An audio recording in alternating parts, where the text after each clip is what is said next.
Welcome to the deep dive. Today, we're not just analyzing paperwork.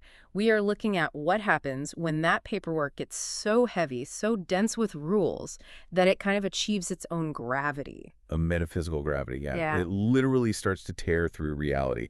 And the sources we're using for this, the weight of thresholds and the administrative body, Hmm. are just, they're incredible. They really are. They're this strange hybrid, right? On one side, you have this, bureaucratic nightmare, and on the other, it's almost body horror. Exactly. Both narratives focus on these systems that are designed to completely eliminate the messy human part of everything. So our mission today is really to give you the shortcut. We want to cut through all the philosophical density and just unpack two central ideas. First, this concept of institutional weight. Right. How it's not just red tape, it's an active force. And second, how the simple act of attention can work as a kind of a form of grace, maybe the only real resistance there is.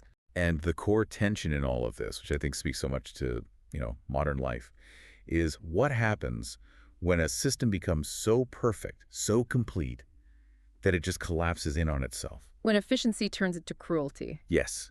The building in the first story is described as a space of perpetual crossing where arrival was structurally impossible. You're just always in transit. And what we hope you'll see today is that, whether it's a government office or some huge corporate structure, maybe the most radical thing you can do is just refuse to stop seeing the person behind the form. Okay, so let's start where the first narrative begins. In this administrative building. In the belly of the beast. Yeah. It's gray stone, 17 floors, but the elevator only has buttons up to 15. And that detail right there, that deliberate impossibility, it just sets the stage for everything. The building itself is a contradiction. It's procedure made out of granite. The narrator's job is... Absolutely. It's incredibly specific. It's assessment only. No approvals, no denials. They're just a gear, a very small gear in a very large, very heavy machine. Their only job is to verify compliance. And the level of compliance is just... It's where the absurdity really hits you. They have to check if a maternal grandfather's occupation is listed in the right declension. Exactly. And that's such a crucial little detail. It's not about the information, the fact of the job. It's about the grammar. The system isn't just processing reality, it's forcing reality to conform to its own pedantic, archaic structure. And the petitions themselves, they never actually say what the person wants. Oh, of course not. That would be too simple. They just reference other documents like 7A, which might not even exist. Which is where Herr Kessler comes in, the old administrator. He gives this just terrifying philosophy for the whole system. He says, the rules are never fully written down. To write them down would be to fix them. Right. And if they were fixed, they could not adapt. It's control through ambiguity. The goalposts are always moving, so you can never, ever win. Which brings us right to that first big idea. Weight. Or gravity. The sources are saying it's not just a burden, filling out forms. It's more than that. It's an actual force. The cumulative mass of all these rules and procedures, it starts to generate a physical pull. It literally crushes the reality around it. It's the difference between red tape and a black hole. That's a great way to put it. Red tape slows you down. This compresses you. And once the assessment is done, everything goes to Division R. The mythical Division R, which sounds so normal, so boring. This is another department. But then the narrator has this revelation. There is no Division R. There never was. It hits so hard. Division R is what we call the space where petitions go when we can no longer bear the weight of assessing them. It's a void. It's a necessary fiction so the functionaries can keep functioning. The source calls it a theology masquerading as a department. You have to have faith in it, or the whole system becomes psychologically intolerable. So it's not a place. It's a coping mechanism for the system's own moral emptiness. It absorbs all that excess weight. Precisely. And that ties right back to the architecture. The building is only made of thresholds, of transitions. You're always crossing, but you're structurally prevented from ever arriving. This search for an endpoint, it leads the narrator to a hidden stairwell. And the text says the stairwell is made of weight, which is just such an unsettling image. It leads to the secret floors, 16 and 17. And the contrast between them is, well, it's the whole story. Let's start with 16. The narrator expects archives, right? Mountains of paper. But it's not paper. No, it's people. It's a huge room filled with all the petitioners who filed incomplete forms, and they're just stuck there, reading their own paperwork over and over. It's heartbreaking. They're not physically locked in. They're trapped by the belief that there must be an error in the form, and if they can just find it, they'll be free. The story of the old man. He spent 30 years on petitions for marriage compatibility. Yeah. And he realizes he remembers the petition form better than he remembers the face of the person he loved. The procedure ate the purpose. Uh-huh. The form became more real than the love. But if floor 16 is despair, then floor 17 is something else. It's where the building keeps its own doubt. This is where it gets really interesting. It's an empty office, but there are these meta rules. One of them is just chilling. Every system of rules must contain at least one rule that cannot be followed without violating another rule. So compliance is actually impossible by design. The system guarantees its own power to reject. But then there's that other piece of paper, the single devastating question. What if all of this is unnecessary? And that's the crack in the wall. That's the moment of doubt that makes resistance possible. The narrator's guide, Simone, she frames it as grace. Yeah, she says grace is the force that moves perpendicular to gravity. I love that. We think of resisting gravity as moving up, right? But that's just inverted gravity. You're still on the same axis. But grace moves sideways. It changes the entire game. So the resistance isn't to stop working. It's to continue the work, but to do it with attention instead of procedure. To actually see the life compressed in the forms.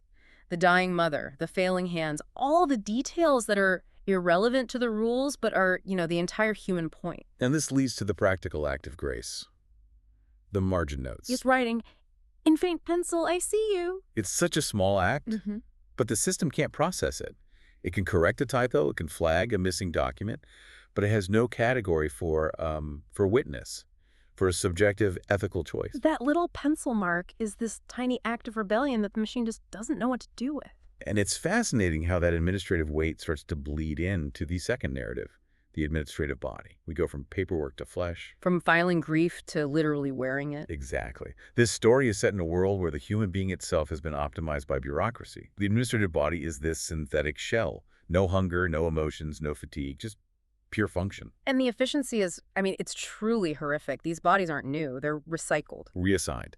And your original biological body is put in cold storage for 70 years as a backup. It's just in case. So the narrator gets a new body, inherited from a subject 619L, who worked in the Department of Lost Objects. And there's a problem. A glitch. The body retains what they call incorrect memories. Phantom feelings of cooking, of touch, of pain. Things that were supposed to have been wiped. It's called contamination. So what was this person 619L doing in the Department of Lost Objects? It's not about finding lost staplers. No. She worked in a sub-level that processed large losses.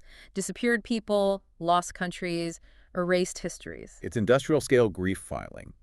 They are forced to witness and catalog state-sanctioned trauma and erasure, all under the guise of, just processing queries. They're internalizing the weight of everything the state wants to forget. And here's the twist. The source of 619L's contamination is revealed in her journal. She was processing queries about her own daughter's disappearance. Oh, wow. A daughter she was forbidden from contacting. She was forced to administratively process her own absence from her child's life. That's an unbearable weight. It was. She stopped performing the required maintenance on the body. They call it a critical maintenance failure. But it was really suicide by neglect. Her body just, it reached its weight limit of loss. The trauma became structural. And the system tries to fix this, right? To delete the memories. They try. But the contamination, the memories of 619L, they're too integrated. They realize they can't delete the grief without compromising the body's core functions. The human messiness became structurally necessary for the machine to run. The paradox, yeah. The system's attempt at total efficiency failed because the memories were too deeply embedded in the hardware. So the narrator, who is now carrying all this weight, refuses any more recalibration. They know what that means. Expiration, recycling. But the body's too corrupted to be recycled. They can't risk passing on the flaw. But they also can't let the narrator keep working because their attention is no longer on procedure. So they're stuck. Too heavy to process, too heavy to discard. Which leads them to their final destination. Sublevel 19, the expiration room, or, as it's more accurately known, the Department of Impossible Bodies. They become archived. They're not destroyed. They're contained. They become evidence of the system's failure. That's the ultimate resistance. You don't escape. You become the evidence that the system's flawed. The body remembers because, as the text says, memory is what bodies do. And that memory, that attention, it accumulates across users. A weight of contamination that threatens to finally break the whole thing. Yes, the body designed for inhuman efficiency fails because it doesn't understand that attention isn't just data you can delete, it's structural, and that attention has its own kind of weight. So what does this all mean for us? It feels like both stories are saying that the systems we build, whether they're made of paper or, synthetic flesh, they gain this oppressive weight. And that the deepest failure of any institution is its inability to completely stamp out that human capacity for attention. Right, you can call it grace, like the margin notes, or you can call it contamination, like the memories. But either way, it's just a refusal to stop seeing, a refusal to stop bearing witness to the life underneath the procedure. The systems don't fall, the work goes on, the bureaucracy is still there tomorrow. So the question isn't about winning, it's about how you choose to exist, how you bear witness, while that weight is still pressing down. Which brings us back to that last thought from the narrator's guide, Simone. It's just a perfect thing to leave you with. Weight is not all there is also attention. And attention, finally, is heavier than any weight the building can manufacture, heavier and lighter at once. And that leaves us with a final provocative thought for you. If bureaucratic systems are designed to create infinite procedure and clarity is designed to systematically produce fog, What single absurd procedure in your own life, at work, at home, anywhere are you following, just because you've come to believe that the absurdity is necessary? until next time, keep diving deep.